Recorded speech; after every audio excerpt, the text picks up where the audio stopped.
Selamat pagi untuk kita semuanya. Perkenalkan, nama saya Nofri Sintemiana Zega, NIM 0320210039. Di video saya kali ini saya akan bahas mengenai tentang sistem imun dan sistem hematologi. Perlu kita ketahui apa itu sistem imunologi. Imunologi adalah suatu sistem yang mempelajari antigen, antibodi, dan fungsi pertahanan tubuh penjamu yang diperantai oleh sel, terutama berhubungan imunitas terhadap penyakit, reaksi biologis, hipersensitif, alergi, dan penolakan jaringan. Sistem imun ini adalah sistem pertahanan manusia sebagai perlindungan terhadap infeksi dari makromolekul asing atau serangan organisme, termasuk seperti virus, bakteri, protozoa, dan parasit. Fungsi dari sistem imun ini adalah sistem pertahanan tubuh, kedua menjaga keadaan homeostatis atau keseimbangan tubuh, ketiga memperbaiki jaringan tubuh rusak. Selanjutnya teman-teman dapat kita lihat bahwa ini adalah sistem imun, di mana sistem imun dibagi atas sumsum tulang, timus, getah bening, tonsil, dan limfa. Kita masuk pada bagian sumsum tulang. Ini dia. Ini ya, sumsum tulang. Semua sel sistem kekebalan tubuh berasal dari sel-sel induk dalam sumsum tulang. Sumsum tulang adalah tempat asal sel darah merah, sel darah putih, termaksud limfosit dan makrofag dan platelet. Lalu masuk ke bagian timus ini. Bagian timus, di mana glandula timus memproduksi dan mematurasi atau mematangkan T limfosit yang kemudian bergerak ke jaringan limfatik yang lain, di mana T limfosit ini dapat berespon terhadap benda asing.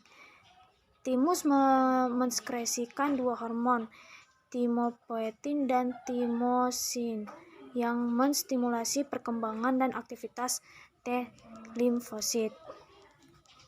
Lalu kita masuk pada bagian getah bening.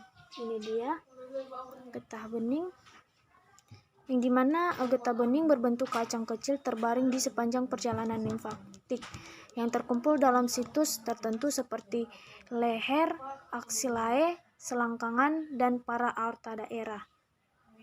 Kita masuk pada bagian tonsil. Ini dia, yang dimana tonsil adalah sekumpulan besar limfonodi terletak pada rongga mulut dan nasofaring. Tiga kelompok tonsil adalah tonsil palatin, tonsil lingual, dan tonsil faringeal. Kita masuk pada bagian limfa. Ini, yang mana limfa mendeteksi dan merespon terhadap benda asing dalam darah, merusak eritrosit tua dan sebagai penyimpan darah. Parenkim limfa terdiri dari dua tipe jaringan, yaitu pulpa merah dan pulpa putih. Pulpa merah terdiri dari sinus dan di dalamnya terisi eritrosit. Pulpa putih terdiri limfosit dan makrofag benda asing di dalam darah yang melalui pulpa putih dapat menstimulasi limfosit. Kita masuk pada bagian mekanisme sistem imun. Selanjutnya, yang dimana bekerja dimana saat antigen atau benda asing masuk ke dalam tubuh kita akan langsung mendeteksi benda asing tersebut dan segera mengaktifkan sistem pertahanan tubuh atau imun. Dimana sistem pertahanan tubuh ada dua jenis, yaitu sistem pertahanan tubuh non-spesifik atau bawaan dan sistem pertahanan tubuh spesifik. Sekarang kita masuk pada bagian hematologi.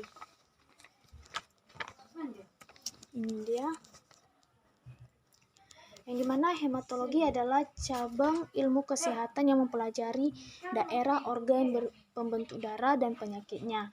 Fungsi utamanya adalah mengangkut oksigen yang diperlukan oleh sel-sel di seluruh tubuh. Darah juga menyuplai tubuh dengan nutrisi, mengangkut zat-zat sisa metabolisme, dan mengandung berbagai bahan penyusun sistem imun yang bertujuan mempertahankan tubuh dari berbagai penyakit. tersusun atas darah dan tempat darah diproduksi, termaksud sumsum tulang dan nodus limfa. Hormon-hormon dari sistem endokrin juga diedarkan melalui darah. Hematopoiesis adalah proses pembentukan darah dan sistem imun yang menghasilkan semua sel darah tubuh, termaksud sel darah untuk pertahanan imunologis dan terjadi di sumsum tulang. Fisiologi tersusun atas darah dan tempat darah diproduksi, termaksud sumsum tulang dan nodus limfa. Sel darah terbagi menjadi eritrosit atau sel darah merah dan leukosit. Darah membawa hormon dan antibodi ke tempat sasaran atau tujuan. Kita masuk pada tulang sumsum. Tulang menempati bagian dalam tulang spons dan bagian tengah rongga tulang panjang. Sumsum merah merupakan tempat produksi sel darah aktif dan merupakan organ hematopoiesis. Sumsum kuning tersusun terutama oleh lemak dan tidak aktif dalam produksi elemen darah. Sumsum sangat banyak mengandung pembuluh darah dan tersusun atas jaringan ikat yang mengandung sel bebas, di mana garis keturunan mieloid meliputi eritrosit dan berbagai jenis leukosit dan trombosit. Ini adalah eritrosit. Eritrosit yaitu berbentuk cakram bikonka atau mirip dengan bola lunak. Volume sel darah merah sekitar 90 mKb. Lalu masuk pada leukosit. Ini dia leukosit. Dalam dua kategori, granulosit dan sel mononuklear atau agranulosit.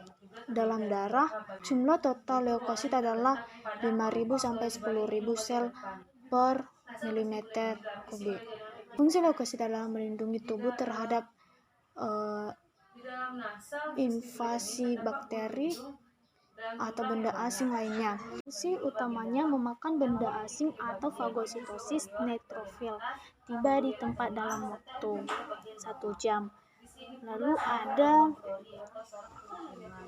trombosit.